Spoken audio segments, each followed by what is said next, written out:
Sahabat berbagi yang dirahmati Allah Subhanahu wa Ta'ala, akhir-akhir ini kita sering mendengar kalimat toleransi. Bahkan seolah menjadi bingung saat sebagian orang mengartikan bahwa perwujudan toleransi itu dengan membenarkan semua agama. Lalu kemudian mereka latah mengucapkan ucapan-ucapan tertentu sebagai bentuk bahwa mereka sedang bertoleransi kepada agama yang lain. Lalu bagaimana Islam memandang toleransi? Toleransi dikenal dengan istilah tasamuh yang berasal dari kata samaha, memiliki arti kemudahan atau memperbolehkan, atau juga bisa bermakna memberikan. Pada suatu kesempatan, Ibnu Abbas pernah meriwayatkan bahwa Rasulullah SAW ditanya tentang agama yang dicintai oleh Allah Subhanahu wa Ta'ala, atau agama manakah yang paling dicintai oleh Allah Subhanahu wa Ta'ala. Rasul kemudian menjawab, Al-Hanafiyah As-Samhah. Agama yang paling dicintai oleh Allah Subhanahu wa Ta'ala adalah agama yang lurus dan toleran.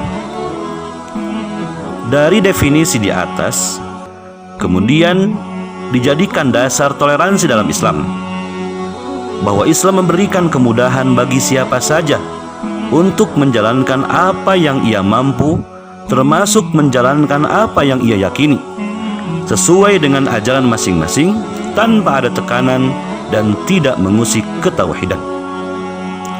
Sahabat berbagi yang dirahmati Allah Subhanahu wa Ta'ala, meski begitu, tasamuh bukanlah menjadi alasan untuk meyakini bahwa semua agama itu sama benarnya, seperti yang digaungkan oleh tokoh-tokoh pluralis.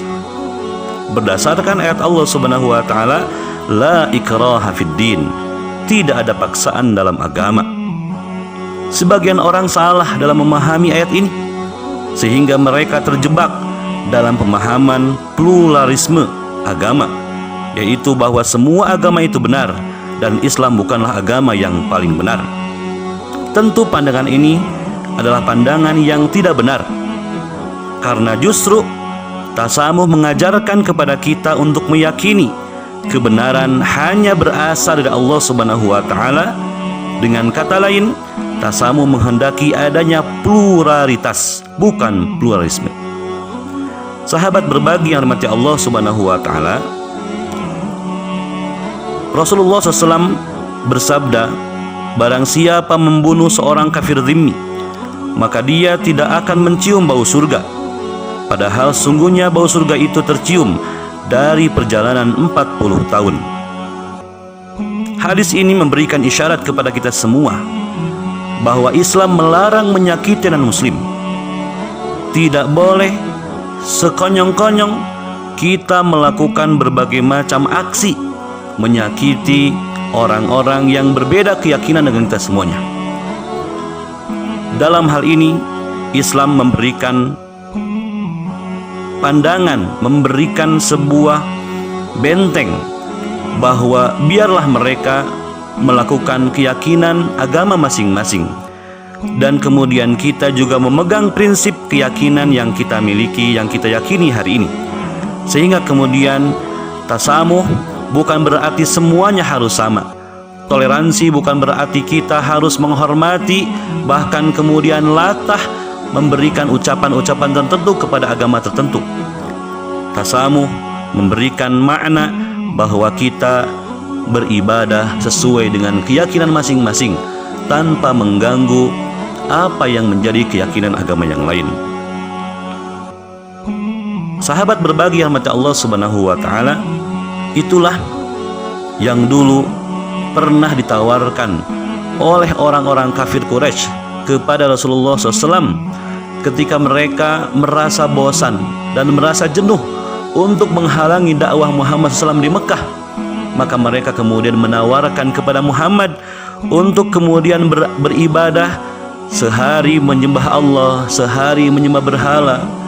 Tetapi kemudian Allah Subhanahu wa Ta'ala menurunkan suatu ayat yang menjadi jawaban kepada orang-orang kafir. Lakum dinukum waliyadin.